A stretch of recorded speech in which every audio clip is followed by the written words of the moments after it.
So for the longest time, I've been shooting all photo and video content with the Sigma 85mm lens. However, in October of 2021, I actually picked up the Sigma 35mm lens. Now with that, I have a variety of different stuff to shoot with. In today's video, I'm covering this lens, all of its features, what I use it for, as well as what type of people I think this lens would be made for. Now this lens is a fairly wide angle lens with a focal point of 35mm. So with that, you get a lot within your frame of the environment that you're shooting in. Now I'm actually a portrait photographer, and with that, I've actually found in recent shoots especially that a lot of the clients like the wide-angled shots. So with that, I've been using the 35mm lenses for a good amount of portrait shoots, such as a recent grad shoot. Now when using this lens for portrait work especially, I find myself finding all different kinds of compositions. Normally with my 85mm lens, it doesn't necessarily get the entire situation of where I'm shooting in. However, with the 35mm, I get a lot of the background within the frame, especially if I'm doing full body shots, and I find that a lot of clients actually prefer that.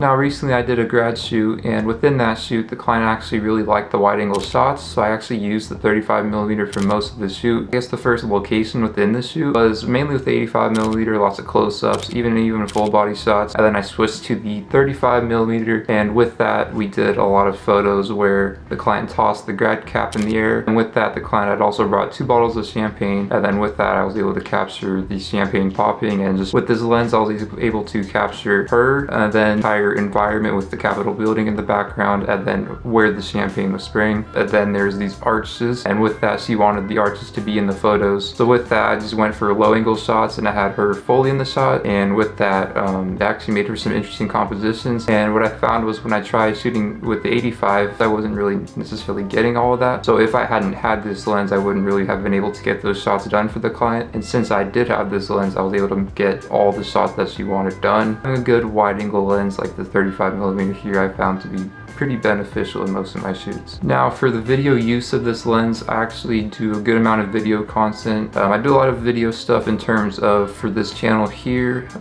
for smaller brands, for social media as well, and with that I find that I use this 35mm lens for about 90% of my video content in general, because for my YouTube videos like this setup right here, I'm normally shooting with the 35mm, but with this I wanted to just show the lens itself on video. It makes for a good setup. It gets all this background here. It has the vinyl, the jersey, my setup here, and me. And with that, I find with using this lens for a lot of video stuff, it helps with capturing the situation setting of the video and a lot of B-roll sequences. And that's what I've mainly been using it for. And I've done a few recent shoots, just quick little cinematic B-roll edits, short film stuff, documentary stuff. I can cover who I think this lens is made for. So I think it's pretty much made for photography. I'd say a lot of portrait work. Car stuff I've actually found to be pretty successful. I did a car shoot in the towards the beginning half of the year. It was able to capture a lot of different perspectives than what I'd normally capture with the 85. Whenever I did car shoots before with the 85, I was pretty far away from the vehicles. The 35mm helped me capture the entire frame of the cars, and with that I think it's good for car photography. But then the next thing I'd say, the main thing that I find it beneficial for, is portrait photography. Portraits are my main piece of work. I don't use this lens for all of my work, mainly use the 85mm lens, and I covered a video on that as to why I think that's the best lens for portrait photography. But with the 35, as I mentioned earlier in the video, that the wider angles I found to be pretty beneficial in terms of doing client work. Obviously everyone's different in what they like. I've had clients that prefer the wide angle lenses for most of the shoot. I've had clients where they don't want it at all, and I've had clients where they just only want the wide angle shots. I don't think I'd recommend it as like a first lens if you don't have any lenses and you're looking to get your first few lenses. If you have, say, like an 85 like I have, a 35 is good, especially if you're looking to do more portrait works with clients as well, because with clients they may request certain types of compositions. They might have certain ideas that are different than your ideas, and with that it's good to be prepared for those situations. And now for the video side, what I think this would be for, I think easily YouTubers, any YouTube videos that you make, whether it's sit down videos like these here where I'm talking to the camera, if you're doing any type of cinematography such as quick little establishing shots, I think it's good to capture the entire setting, as well as B-roll sequences. I find this lens to be pretty beneficial in B-roll sequences. Just with a lot of my B-roll shots, I do both close-ups of certain things within the B-roll shot, whether it's someone within the shot, a subject, or just the environment. And now to conclude this video, overall I highly recommend this lens. If you you are similar to what I do, such as portrait photography and maybe a little bit of videography stuff, I highly recommend this lens in that nature because it offers a lot of variety. And with my clients, I found that they want a variety of different types of photos, and that's completely understandable. And being prepared for those situations has turned out for great photos and just overall better feedback from the clients when I can provide them different compositions and different focal lengths within the photos. Now, if you guys did enjoy this video, be sure to drop a like and subscribe. If you have any other types of videos you'd like me to cover,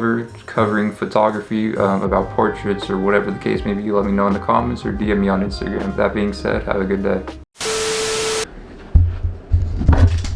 That's how you do B-roll.